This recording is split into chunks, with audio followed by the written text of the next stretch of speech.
Hi everyone, this is Heather Lottinen from the Flourish Academy, where our goal is to empower, educate, and elevate you to create a life that you love through the art and business of photography.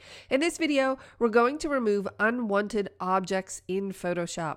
But first, please check out our sponsor, YM Camera, for all of your photography needs. And if you're enjoying these videos, please subscribe, leave a comment, and share with your photographer friends. It helps us to produce more content. I took this photo of this little girl recently, and her mother had used clips to secure her dress because it didn't fit properly. And I would like to show you how we can quickly and easily remove this inside of Photoshop. Let's begin by creating a duplicate of our background layer by pressing Command or Control J on the keyboard.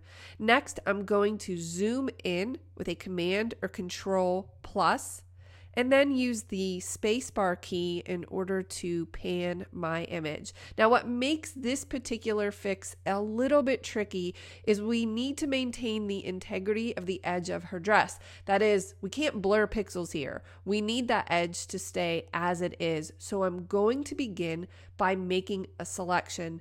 Now, I'm going to make this selection using the polygonal lasso tool. That is L on your keyboard. And I'm going to start here and just click and drag along the edge of her dress. Now, you could also use the magnetic lasso tool to accomplish this. I'm just pretty adept with this tool. I can move fairly quickly. So that's all we need to do. That is the edge that we need to protect. So in terms of the rest of this, I can just kind of willy-nilly grab, and then I can double click in order to close that selection. You know what? Let's zoom out just a little bit with a Command minus. I'm going to press S on my keyboard in order to access my clone stamp tool. I'm going to make sure that the mode is set to normal. My opacity and flow are 100%, but you know what? I don't think that's where I want to go. I think I would like to reduce this opacity and build it up as I make this repair. So let's make our brush a little bit bigger with the right bracket key. Now I want to keep a soft edge on this brush. That is a large feather.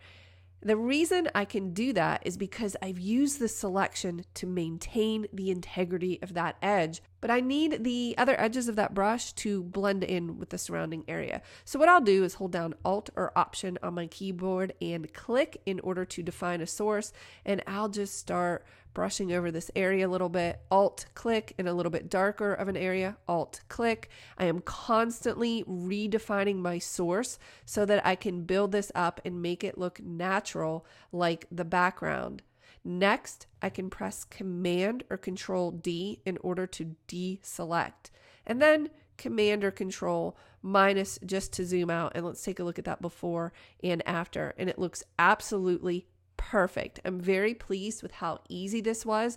The reason I wanted to explore this particular fix is because we have this issue with the edge. And sometimes when you're using the clone stamp tool, you have to make sure that you protect that edge. So again, you can maintain the integrity. I hope that you found this useful. I'll see you in the next video.